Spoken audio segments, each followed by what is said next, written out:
बोलो श्री नारायण भगवान की जय।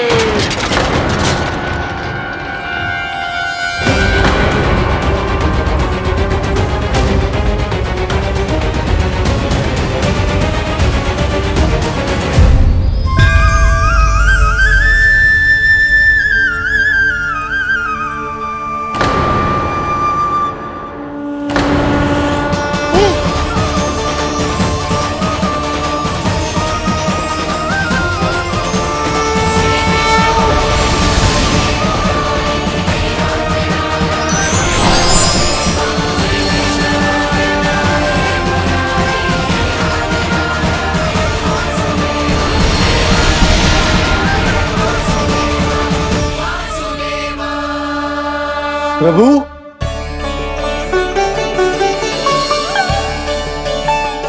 प्रभु, मैंने आपके अवतार को हानि पहुंचाने का प्रयास किया, फिर भी आपने मुझे दर्शन दिया। देने ही पड़े। तुम्हें मेरे चरणों का स्पर्श जो मिल गया, तुम्हें आश्चर्य हो रहा होगा। एक साधारण से स्पर्श से तुम्हें वो मिला जो बड़े से बड़े ऋषियों को भी कठिन से कठिन तपस्या के बाद भी नहीं मिलता। इसका उत्तर तुम्हारे अतीत में छुपा है। दैत्य हिरण्याक्ष के पुत्र के रूप में तुम्हारा जन्म हुआ था। शीघ्र ही तुम बहुत अधिक विशाल और असीम बलशाली हो गए थे, पर तुम अपनी शक्ति का प्रयोग अनुचित ढंग से करते थे। एक दिन तुमने महर्षि लोमस के आश्रम में बहुत ही उत्पात मचाया, हरे भरे वृक्षों को नष्ट कर दिया।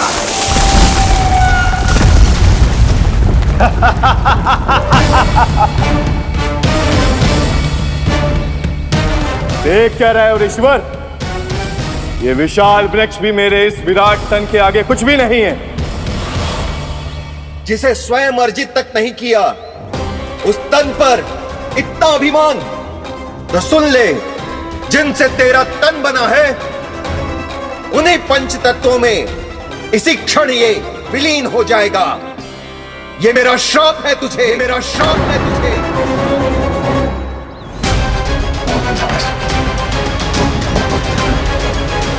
हाँ।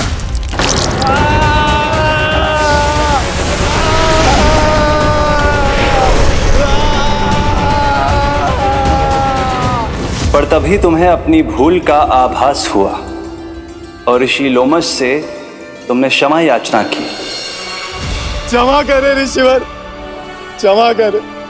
मैं मूर्ख, अभिमानी हूँ, अज्ञानी हूँ, परंतु आप तो दया के सागर है। कृपा करे ऋषिवर, कृपा करे। बिना तन के मैं कैसे जीवित रह पाऊंगा? तुम जीवित भी रहोगे और अपने दैनिक कार्यों का संचालन भी कर पाओगे, किंतु सजीव प्राणियों या निर्जीव वस्तुओं की सहायता से। ऐसा जीवन तो मृत्यु के समान है ऋषिवर। इससे अच्छा है आप मुझे जीवन से मुक्ति दे दो। मुक्ति भी अवश्य मिलेगी तुम्हें, पर जब तुम परम प्रभु श्री हरि नारायण के चरणों का स्पर्श करोगे, चरणों का स्पर्श करोगे। और यही नहीं शक्तासुर, कल जब तुम मुझे खोज नहीं पा रहे थे, तब भी तुमने हार नहीं मानी। 7 प्रहर तक 7 बार मेरी और मेरे गोकुल की परिक्रमा की। इस क्रम में तुमने अनजाने में ही अपना पश्चाताप पूरा किया और पुण्य अर्जित कर लिया। इसलिए मैं तुम्हें मोक्ष प्रदान करता हूं। इसलिए मैं तुम्हें मोक्ष प्रदान करता हूं।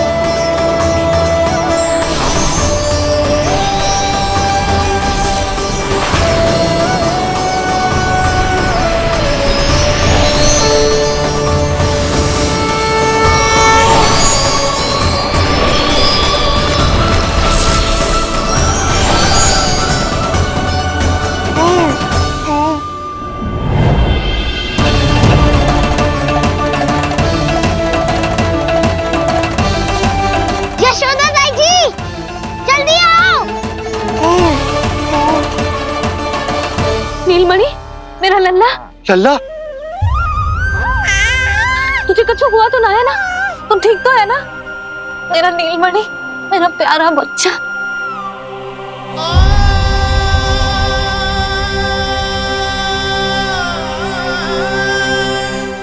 भोला, बंसी, ये सब क्या है?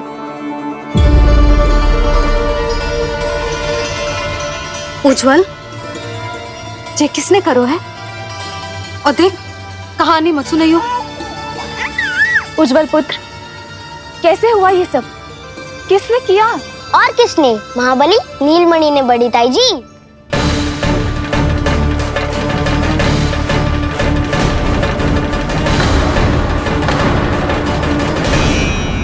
जी क्या बोल रहे हो? सच्ची सच्ची बता।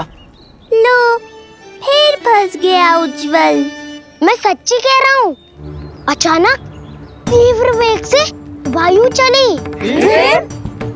फिर ऐसे लगो जैसे कोई भूकंप आ रहा है। और फिर जब मैंने देखा तो ये सकट अपने आप हिल रही थी, खड़खड़ खड़खड़ खड़खड़ खड़खड़। फिर मैंने साहस दिखाया और उस सकट को रोकने का प्रयास करो।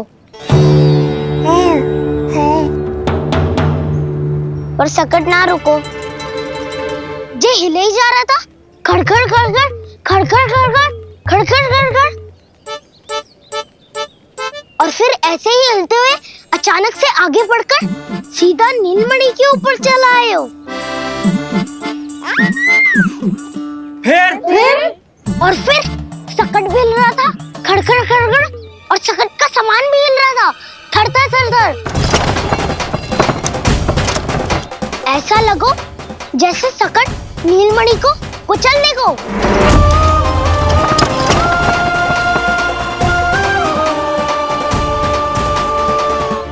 पर तभी जे जाग गए हो। इसने खींचकर अपने पांव का प्रहार करो और चीख गया सकट आकाश पे।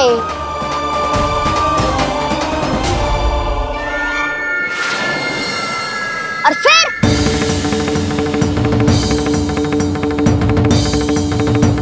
धड़ाम, सब भूमि पे गिरकर चकनाचूर।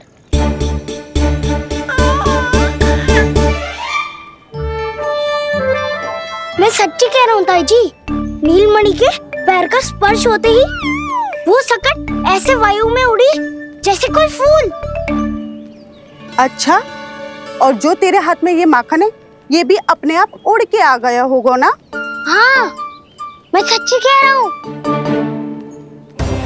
सदा बड़पोलापन, ये अच्छी बात ना है लल्ला। सत्य बता। मैया, मैं सत्य बोल रहा हूँ। ये सकट अपने आप ही आयो था और नीलमणि के प्रहार करते ही दूर जा गिरो। अरे, ये बड़बोले से पूछने से अच्छा है कि हमें स्वयं विचार करना चाहिए कि ये सकट टूटा कैसे। हाँ नंदराज, हाँ, हम भी आरती के लिए भीतर चले गए थे। हाँ। अरे, आप सब मेरा विश्वास क्यों ना कर रहे हो? नीलमणि के प्रहार से ही उज्जवल,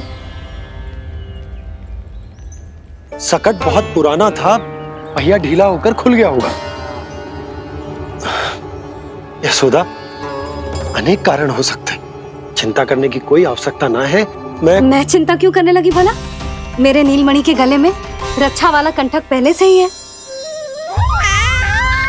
और हम जैसा पूजा पाठ इतने विधि विधान से इसी के लिए तो कर रहे हैं, है ना पंडित जी? हाँ रानी जी। तो बस फिर मेरे लल्ला को कछु क्यों होने लगो?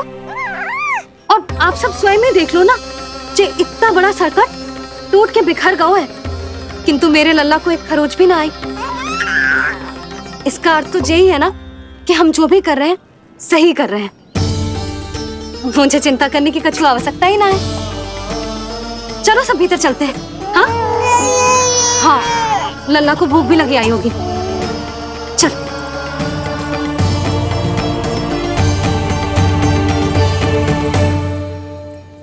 नंदराज जी, अब हमें भी आज्ञा दीजिए। प्रणाम पंडित जी। ध्यान कहाँ था तुम दोनों का?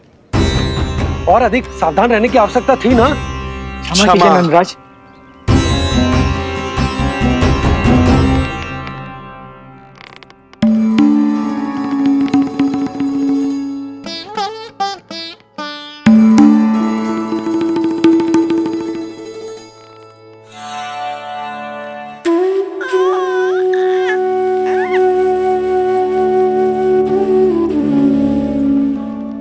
यशोदा, क्या हुआ? बोलो ना, क्या सोच रही हो? मुझे बहुत चिंता हो रही है जीजी। मेरे लल्ला के साथ कुछ ना कुछ दुर्घटना होती रहती है। अरे, अभी बाहर ही तुम सबको समझा रही थी, अब भीतर आते ही क्या हो गया तुम्हें? बाहर समझाने वाली मैं ना थी जीजी, वो तो गोकुल की रानी जसोदा थी। किंतु भीतर से मैं अपने नीलमणि की मैया हूँ, बस। और एक मैया को कितनी चिंता होती है, इसे आपसे अधिक कौन जान सकता है। बहुत बड़ा धक्का लगा है मैया को इस घटना से। अब तो ये मेरी रक्षा के लिए और भी अधिक चिंतित हो जाएंगी। यंत्र का कंठक, पूजा पाठ, इतने सारे प्रहरी, सुरक्षा के प्रबंध, यदि इतने सबके बाद भी मैं अपने लल्ला की रक्षा न कर पाई तो मुझसे अधिक अभागी कौन हो सकती है। मैं तुम्हारे मन की दशा समझती हूँ यशोदा। इसी चिंता के कारण ही तो मैंने आज तक अपने पुत्र को छुपा कर रखा है। मैं जानती हूँ जीजी, मैं समझती हूँ। मैंने तो नीलमणि के लिए इतने सारे संस्कार भी करो है, पूजा पाठ की है, किंतु मैंने तो आज तक अपने पुत्र का एक भी संस्कार नहीं किया है। आंसू पोंछ लीजिए बड़ी माँ, शीघ्र ही सब कुछ ठीक हो जाएगा। जब मैंने उसे जन्म दिया, उसके बाद से आज तक न उसे घर के बाहर लाई हूँ, न कोई संस्कार किया है। मैं तो उसका नामकरण भी नहीं करवा पाई हूँ यशोदा। उसके जन्म के समय स्वामी ने ये संदेश भिजवाया था कि उस कंस को हमारे पुत्र के बारे में तनिक भी भनक नहीं पड़नी चाहिए। तब से आज तक भय के छाव में जीती आई हूँ कि वो कंस कहीं हमारे पुत्र को भी ना मार दे, जैसे देवकी के सारे संतानों को मार दिया है। ये आशंका कभी सत्य नहीं होगी बड़ी माँ, मैं हूँ ना। माँ अपनी संतान के मन की बात बिना कहे ही समझ जाती है। आप भी समझ जाओ ना मैया। जीजी, हमें रोना ना चाहिए। हमें देख के लल्ला भी रो रहा है। मैया, आपकी सहायता की आवश्यकता है मुझे। मुझे ऐसे क्यों लग रहा है जैसे लल्ला मुझसे कुछ कहना चाह रहा है। दाऊ को हम सबसे दूर कब तक रखेंगे बड़ी माँ? ये सोच रहा होगा कि अब तक आपने इसके दाऊ को छुपा के क्यों रखो है। मैं उनसे मिलना चाहता हूँ मैया। जीजी, कितना मन करता होगा ना इसका अपने दाऊ से मिलने का। और आपके लल्ला का भी तो मन करता होगा ना कि अपने छोटे भाई को मिले। कितनी बातें करते हैं हम दोनों की इनके सामने। हाँ यशोदा, मैं भी अपने पुत्र को नीलमणि के बारे में सब कुछ बताती हूँ। तो बस फिर हमें साथ साथ रखिए ना। मेरा आधा हिस्सा है वो, उनके बिना मैं अधूरा हूँ मैया। ये दोनों भाई एक दूसरे के बिना अधूरे हैं जीजी। हमें इन दोनों को साथ ही रखना चाहिए। आप ही सोचो, यदि नीलमणि की रक्षा होगी तो आपका लल्ला भी तो सुरक्षित रहेगा। तुम सच कह रही हो यशोदा। हमें इन दोनों को मिलाना चाहिए और साथ में ही रखना चाहिए, सुरक्षित। तब तो शीघ्र ही पंडित जी को बुलाकर हमें शुभ मुहूर्त निकलवाना चाहिए। शुभ मुहूर्त? हाँ, शुभ मुहूर्त। दोनों भाइयों के मिलन के साथ साथ उनका नामकरण संस्कार भी करवा देते। अब अपने दाऊ से मिलूंगा मैं।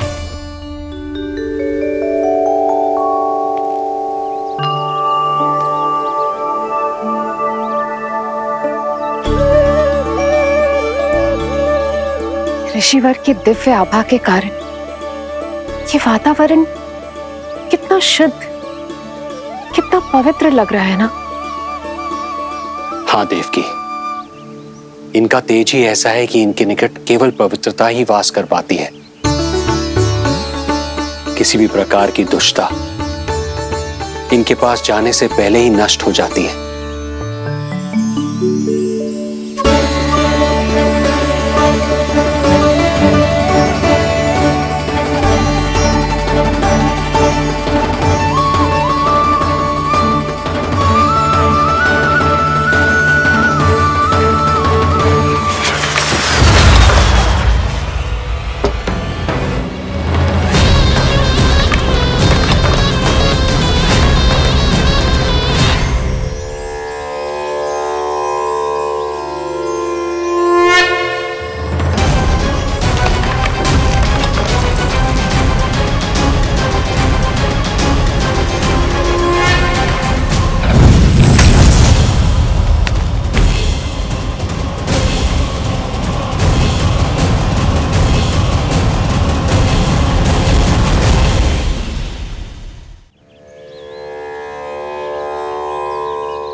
इनका तेज ही ऐसा है कि इनके निकट केवल पवित्रता ही वास कर पाती है।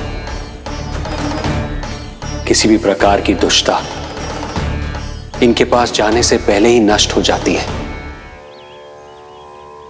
यदि महर्षि की इच्छा के बिना मैंने भीतर प्रवेश किया तो कहीं ये मुझे श्राप ना दे दे।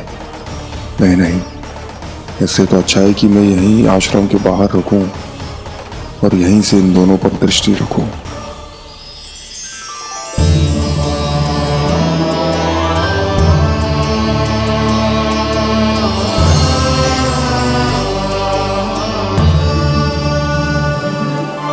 आपके आने का आभास हो गया था राजन। गुरुदेव, जो संतानें हमने खो दी है उनका श्राद्ध करवाने की विनती लेकर हम आपके पास आए हैं। आपका आना व्यर्थ नहीं जाएगा राजन, परंतु मुझे आभास हो रहा है श्राद्ध कर्म इस भेंट का एकमात्र कारण नहीं है।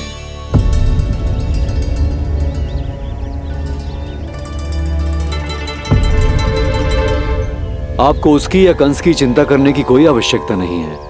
निश्चिंत होकर बताइए कि आपकी इच्छा क्या है। गुरुदेव, वर्तमान में मेरी प्रथम पत्नी रोहिणी पुत्र सहित गोकुल में निवास कर रही है। हमारे उस पुत्र का और भाभी यशोदा के पुत्र का नामकरण संस्कार करवा दीजिए। बस यही हमारा सौभाग्य होगा। मुझे कुछ सुनाई क्यों नहीं दे रहा है? देवी रोहिणी से उत्पन्न आपका पुत्र यादव कुल का राजकुमार है और यादवों का गुरु होने के नाते उसका संस्कार कराना हमारा कर्तव्य है। परंतु यशोदा पुत्र का नामकरण वो आप मुझसे क्यों करवाना चाहते हैं?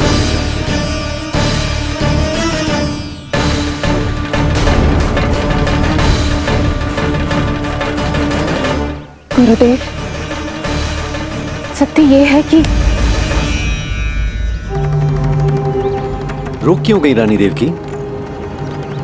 आपके मन में जो कुछ है कहिए। ये कैसी दुविधा में फंस गया मैं। यदि मैंने गुरुदेव को यशोदा पुत्र का सत्य बताया तो कंस को भी पता चल जाएगा, और यदि नहीं बताया तो कहीं ऐसा ना हो कि ऋषिवर ही बुरा मान जाए। लगता है आप दोनों की दुविधा मेरे अनुमान से भी बहुत बड़ी है। अपनी या अपने पुत्र की कुंडली लाए हैं राजन? जी गुरुदेव, अपनी कुंडली है मेरे पास। देवकी,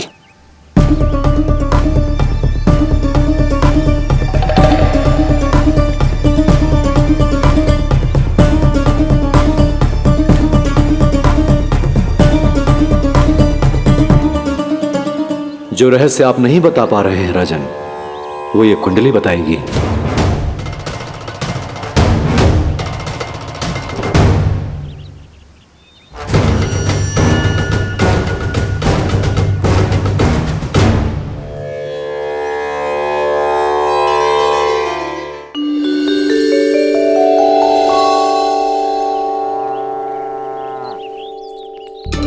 लल्ला बता कैसी है जगदा?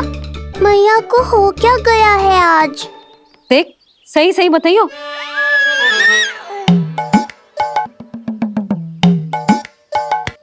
अच्छी है ना? पसंद आएगी ना उसे? हाँ? या फिर जे मोर पंख वाला मुकुट दे दूं? पहली बार मिल रहा है तू, उपहार तो देना चाहिए ना? पर बड़े तो वो है ना मैया, उपहार तो वो देंगे मुझे।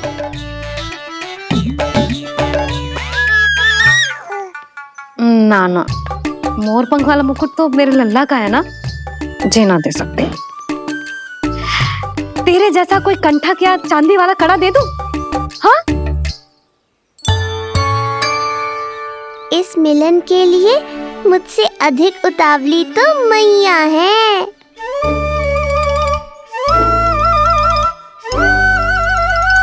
अच्छा जे उपहार छोड़, तू तो जे बता कि तू उसे बुलाएगा क्या कह के? अन्य सभी के जैसे बड़े भैया या गांव वालों के जैसे दद्दा बुलाएगो, या फिर बड़े नगरों में जैसे बुलाते हैं ज्येष्ठ ज्येष्ठ भ्राता बुलाएगो, या फिर प्रेम से बुलाएगो दाऊ दाऊ बुलाएगो ना?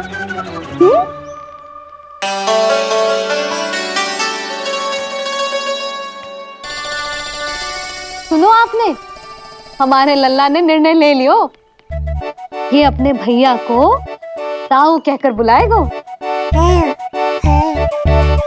अरे वाह, लल्ला ने बोलना भले ही ना सीखो, परंतु तुम्हें बता दियो।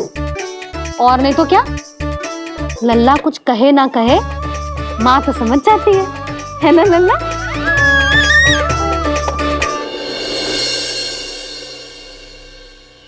और इसने दाऊ वाली बात पे हाँ भी की है। हाँ हाँ हाँ तो सदानंद जी ने भी कर दी है। लो मैं तो भूल ही गई, क्या कही पंडित जी ने? बता तो ना यशोदा, बाहर से आया हूँ, हाथ पैर तो धो लूं। हाँ ये लो। अब बताओ कब का मुहूर्त निकालो है? तनिक हाथ मुंह पूछ लो। अब बताओ क्या कही उन्होंने? यशोदा थक गए हूँ, तनिक सांस तो लेने दो। बाहर से आया हूँ, जलना पूछोगी?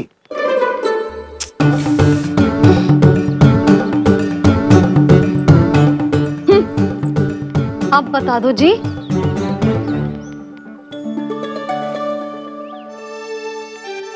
बाबा अब बता भी दो, नहीं तो खेल खेल में खेल हो जाएगा। हाँ बताओ।